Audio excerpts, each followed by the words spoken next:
It's not about me now, eh? Oh, sorry, John. Okay, and we're on. Oh, we? Hey! Welcome to the 13th edition of the 2019-20 Blue Army podcast. Looking cold for our fans. Yeah. They've requested it, but they like to see us looking cold after games. Yeah, it's very cold. We've not been told we're not allowed to sit in offices anymore. Exactly, we've got to be out in the cold, Yeah. and that's what we're doing, bringing you the latest podcast. Dale, how are you? Cold. But happy, I think, overall. We've just watched, in my opinion, a very good game of football. The headlines will probably go to the pitch. But we could spend the whole podcast talking about the pitch. Yeah, the game of football, it was plodded. Yeah. It was clearly two teams that are on decent run. Whitby won 2 out of 2 before today. Gainsborough, as we know, 4 unbeaten, now 5. And in different patches of the game, each side dominated the game. I felt the first half was Gainsborough's, and the second half was Whitby's. Took the early lead, which we started brightly. Simon Russell put us in front with a neat finish from the edge of the box. Good goal. And we built on that, and we could have gone 2 or 3, couldn't we? Yeah, I mean, Mitchell Dunn's effort, which would have been a worldie, was a really good save, to be fair, from the keeper. But a world-class save. He was really disappointed when we spoke to him briefly after the game, wasn't he? Yeah, but, Kingsley James, probably should score. He's unlucky not to score. Ghosted it into the box, hasn't he? And it was a lovely move. Probably the best move of the game, in my opinion. Hits the post. On that pitch, one-touch passing move that just completely unlocked it, didn't it? Curtis Woodhouse that at times your team tried to play football still, even though on that pitch. It was all about playing in the right areas, wasn't it? And that's what we tried to do. The sucker punch of the whole match was probably their first goal, because 2 minutes into stoppage time. At one point in the first half, what's his name? Blackett. Yeah. Blackett had come inside Thornton and fired over. We'd said, haven't we, that was a warning sign. Kind of did the same again for the goal. Yeah. And Lloyd will be disappointed, but he didn't do better with it. I think the whole team will be disappointed though. There's no worse feeling than conceding late in a half, whether it be first or second. But it kind of changes how you come out. Not taken away from we should have done better in defending that phase of play, but 2 minutes into stoppage time for an injury that was caused by the pitch. Michael Williams receiving a lot of treatment, wasn't he? He rolled his ankle. Yeah. Looked a lot worse than it was. Hasn't he? Yeah. I think someone said he's twisted it. Yeah, which is good news, but it's only a twist. It could have been a lot nastier. Still quite painful though, isn't it? When you have twisted my ankle, I'm sure you have it. Yeah, it hurts, doesn't it? At least he hasn't rolled it, because when you roll an ankle, sometimes it's just slightest touch, and it's rolled again. The only positive, and there's never a positive about a player getting injured, but it meant they had to change certain people's positions. Billy Chadwick came on at right fullback, and I thought he was outstanding. And you even asked him, didn't you? Yeah. Have you ever played there before? He said no. And he said no. You wouldn't know that. No. And the sort of football maturity that he is mature, and he's maturing all the time. I like him. I rate him a lot. I think he's a really good player. And that's the only positive. And I'm not even blaming the injury for that, because manager might have made the change to do that anyway. It allowed Kingsley James to play in centre mid, and that's where you got that ghosting run that hit the post. And then later on through the game, Kingsley James' ability to pick a through ball really looked threatening. We got our first glimpse of Jordan Adebayo Smith. We did. In a Trinity shirt. We did. And not really enough time for him to really make an impact, because that was about the same sort of time that Whitby were having their biggest spell of putting balls in the box and asking questions of Trinity. Well, Jordan Adebayo Smith's a good footballer, and this isn't really a pitch to play football on, is it? No. Let's be honest. And I was asked, Alfie said to me when he got here, Adebayo Smith on the bench. Are you surprised? And I was like, no. I think that's why he was on the bench. Yeah. I think when we have Whitby's centre half, was it? He mentioned the pitch when he came out. And I think the positive is that the game was on, which, and it was playable. It's just not that playable, but not conducive to. Well, they say not conducive to a good game of football. But I enjoyed it. Yeah. It was a good game. It was.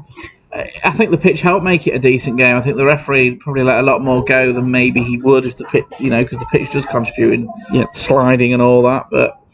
It was a good game, really good game today. I think before the game you'd have taken a point. Yeah, I would, for Gainsborough. Yeah, it's all about, at the moment, keeping the momentum going. We've got to win our home games and pick up points away from home. If we can keep a run going. Well, exactly, and they're unbeaten away in the league since Curtis came in, which is a brilliant transformation when you think that they've not picked up a single point beforehand.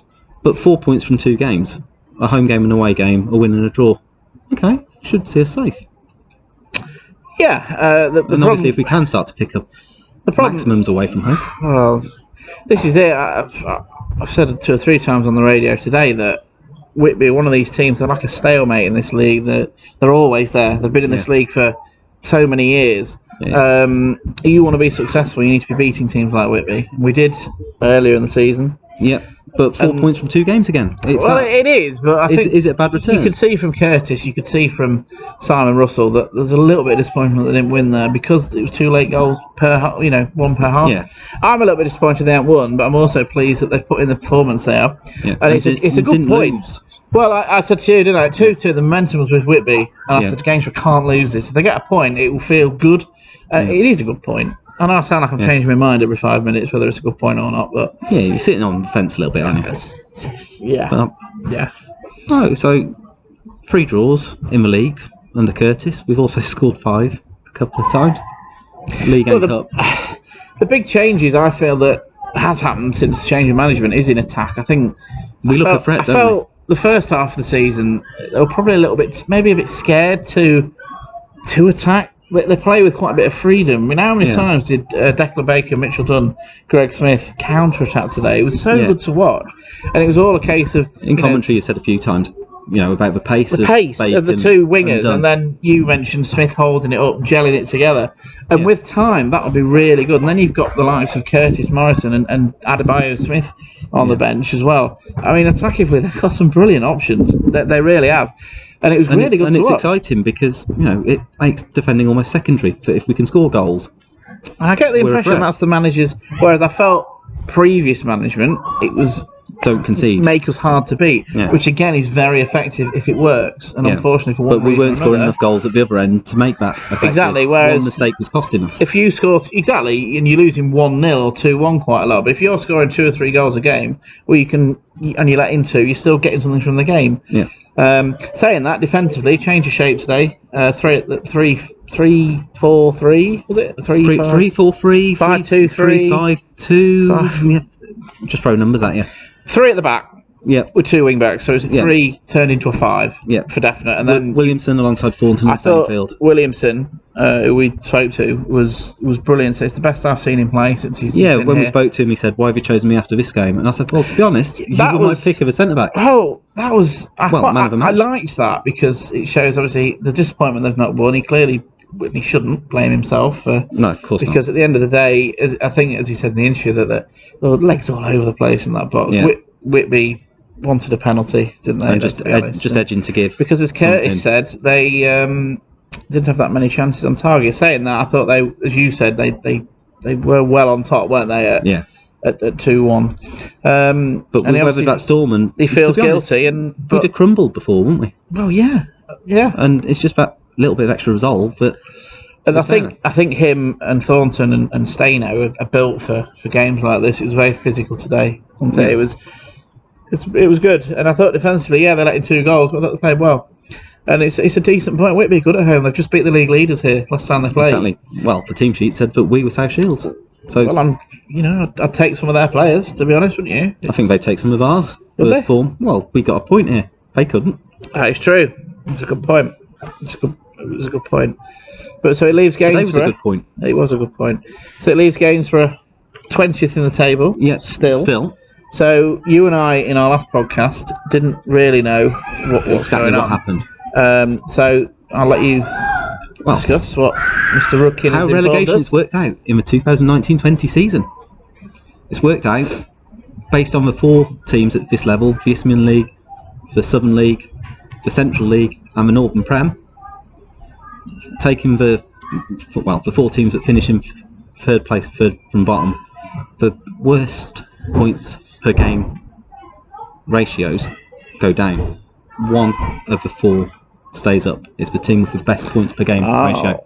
Well, I don't know what you mean, but do you mean just who gets most points overall? Yeah, so if you say we finish in third bottom of the table and we've got 42 points, 42 divided by 42 would be a point a game. Because the leagues aren't the same number of teams. Yeah. Oh, gotcha, yeah. So they work it out on how many points on average you get per game. And, at the moment, I think Mr. Rudkin informed us before the game Thanks, but John. everybody had started to pick up points, and we're possibly the third best points per game, but we need to be the best points per game. Well, no, they just need to not finish in the bottom three, which... Well, that also helps. I don't think they will for a minute, the way they're playing at the moment. I think it's interesting that if they'd not had this run over Christmas, we'd probably be bottom now. Yeah. And we'd be adrift. We're kind of getting cut adrift, aren't we, from... If we're not careful, because Buxton have picked up, Atherton picked something up today. Yeah. They're already 3 points off the next team. Yeah. But then you got games in hand. And Bamber Bridge have had a bit of a revival under Jamie Milligan. Grantham won today. Albeit against Stafford. Still won. When you're on in fact, Grantham have picked up 4 points from the first 2 games this year. So yeah, they got a point against Basford, didn't they? Which is a very good point, and they haven't conceded a goal. Still can't remember who I spoke to about the Basford Grantham game, but somebody had said to me I can see double figures for Basford against Grantham. Oh, I remember you saying. I just can't remember who that conversation was with. It was one of those. But no, football's a funny old game. That's why we love it. That's why we're 3.5 hours from home on a Saturday night. Can see the sea in the distance. It's out there. But yeah, we've had a great day today. It's been a really good day. It's been a proper away day, hasn't it? We've had a bit of a sightseeing, bit of a tourism. We've been in a picture with the Trinity guys, haven't we? We were there, the fan base. Nibby, Neil. Yep. That was good fun. We've eaten well. Seen a good game of football. Yeah, got pretty good hospitality here. It's just all been in the main. Yeah. Apart from musical chairs at points before the game, but not for me. I didn't move. It takes me about half an hour to move though, doesn't it? So a bit harsh once you get up ahead of steam. A bit like Greg Smith. Well, we turn a pace. Yeah, I said that during the game, didn't we? But Greg Smith 2-2. Yeah, Greg Smith. I mean, is it wrong of me to say he's on a roll? Or likes a roll. He's come in 3 games. They've picked up 7 points. I've just ignored that, by the way. He's come in and played 3 games, picked up 7 points. You can't really ask for much more than that, can you? I keep saying today, they're good at home. Whitby. It's a decent. It's because and it's all about momentum. It's because of the manner of the point. We're probably a bit disappointed because we led twice. But now, Greg Smith. I mean, today you mentioned it. We mentioned in our last podcast about a chance Declan Bacon had just before Matlock equalised, wasn't it? That he hit too well. Yeah. And if he'd missed it, it'd have probably gone in. Well, Greg Smith did that today, didn't he? Yeah. He missed it. So Greg must have been listening to our podcast. He must have done. Hi, Greg. Yeah. But no. How did the boss describe it? Knee, shin, toe, goal. I loved the boss's pre-match interview, and I asked him about Greg Smith. He says, "Oh, everybody hates him, don't they?" Yeah. But we love him. He's brilliant. I've always been a fan. Boston, Grantham, wherever he's been, he's one of them players that he's a pain. He's a workhorse, it's effective, and at the end of the day, he's not the quickest, but he hasn't stopped today. No, exactly. And that's all you can ask for, I think. 90-minute shift in the bank. Exactly. And he hasn't stopped, and as a lot of them haven't. Well, all of them, to be fair. Yeah, and their centre back did say, "Yeah, you can tell I've been in a game." Good. Yeah. I bet they both love games like that, though. Exactly. They went at it, hammer and tongs. They love it. That's proper old duel, that, isn't it? But yeah, one of the recurring themes of the day. But I think we'd best wrap up. We've had a couple of people having a wander past, seeing if we're still here. Last year I'm sure they turned the lights out, and I'm sure we had it on podcast to get out, basically. Yeah. So should we try and beat that today? So maybe to get out without being told would make a nice change. But I always enjoy coming here, so bring on next season, because I think they'll be in the same division. Well, again on the team sheet, December. Exactly. December 4th. Yep. We'll be back December the 4th, 2020. Whitby against Gainsborough. Which kind of guarantees FA Cup second round game, I reckon it'll be. They'll both have a cup run. And be meeting each other to see who goes into the 3rd round. Yeah. And maybe we can go one better and get a win. Lost 1-0, drew 2-2. Yep. And beat them both times at home. Yeah. Happy place to be in. Well, just a quickie then. There's the full-time whistle. We must be in stoppage time. So midweek, Curtis Woodhouse has said, hasn't he, about the cup? Yeah, being taken over. So who are we likely to see, do you think? Well, I think we've got the young goalkeeper that sat on the bench a couple of times at home. And Vokic, is it, or something? I can't say. You'll have to speak to him on Tuesday night and find out the pronunciation of the name. Yeah, he'll probably start in goal. So I think Ross Hannah will play. Yeah. Liam King would have been a shoe-in. Shane Clark, if he's recovered from his injury. Brandon Horton's still here? I don't think so. I think he's gone back now. Oh, he won't play then. No, probably not. Adebayo Smith, I think, will play. I think he needs to have a game time just to integrate. And he gets hat tricks against Lincoln United, doesn't he? At the Northern. So although it's not a priority, that might make it one of the reasons to go and take that one in, as well as seeing a few old Trinity faces. I think Jaffa's a shoe in to play for Lincoln. Matty Wilson, Nathan John might put the boots on, but they have signed Elliot Wilson, Lincoln United. I heard you discussing this earlier though. He's cup tied, isn't he? Yeah, played in the 0-0 draw against Spalding, but scored his penalty, but set up this game against Lincoln United. So he's probably itching to play, get on and do well, and he'll have that progress hindered by not being able to play Tuesday night. But hopefully he'll do well. Yeah. And can't do well against us, because But yeah, I don't really know who else plays. You look at the substitutes bench. Joe Maguire, you'd expect him to play. Yeah. Is it likely to be some reserves then? Well, they've done really well. They've won 2-0 today at home to Brigtown Reserves, one of the stronger teams in the Links League. Ooh. So a good 2-0 win. I know it's 0-0 at half time, and Gino Robinson scored the second 3 minutes from time. Don't actually know who scored the first, but a good win for them, and they did supplement the team for the Spalding game. So whatever happens, I think it's worth getting along and supporting, because at the end of the day, it's money in the coffers for the Holy Blues, and we need as much money as possible. And the referee is. And then we'll go, and then Whitton Albion in the league next week. I think that's probably a must-win game. They're mid-table. They're a difficult team again. Especially as they've then got 3 very tricky away games, haven't they? In Radcliffe, who are just outside the playoffs. One of the surprise packages. Atherton, who are just above us, and then Stalybridge, who are in the playoffs. Yeah. So I think all 3, they're going to be tough, all 3 of them. So we're still third bottom of the league. We're still looking up the table and going, not difficult games. We've just got to take one game at a time. And if they can stay unbeaten to the end of January, I think that'd be amazing. That's the I'm sure that's the short-term target, and then they'll be we've got to. Well, Sam, let's say we've done February. 5. Let's go 10. Then let's go for last season under Lee Sinner. It was all about that kind of little unbeaten run, snowballing, wasn't it? What's the next target? But as long as when they lose, it doesn't end up being a 3 or 4 defeats in a row kind of thing. Sorry, if they lose, it doesn't become a 3 or 4. Yeah, again, like momentum. Key word of the podcast, I think, momentum. Trinity have that momentum at the moment, and it's keeping it on a positive. Keep that momentum going. Keep building. Look at the table. We've got to try and close that gap. Once we close that gap, it's the next one. It's the next one. Let's not be caught by the teams below us. No, exactly. You'll have to try and rope Dave into a podcast with you over the next 2 games as well. Looking forward to it. I'm back at Atherton. We'll do one there. Never been to Atherton. The baby might be here by then. Ooh. I didn't bring that up, he did. Oh, he's going to bring it up. No, never mind. Dear. Right. Yeah, should we go? Yeah. Bye.